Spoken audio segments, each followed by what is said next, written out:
So our next question is to compute deviation in minutes. For non-compliant entries, calculate the deviation in minutes relative to the agreed working time. Compliant entry should show a deviation of 0. Okay, let's back to our Excel sheet. Here we will use if condition is equal to if. So if our you can say D7 is equal to non-compliant,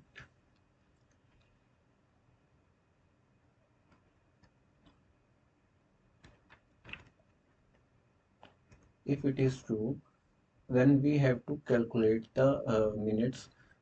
So we will subtract C7 cell from C4. C7 minus C4. Here we will fix C4 and also we will get in number of hours. So for converting in minutes, we will multiply it by 60.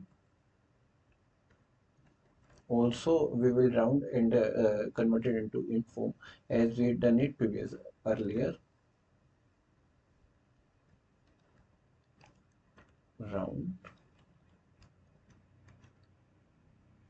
and number of digits will be 0.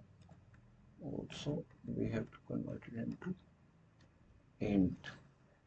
And if this condition is false, then we have to give it as 0.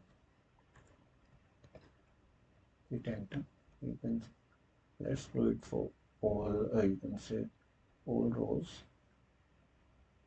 Okay, you can see.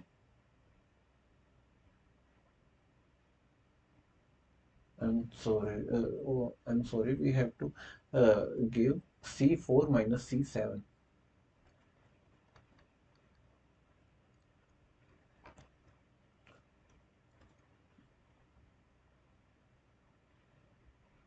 Again, we will here you can get our results.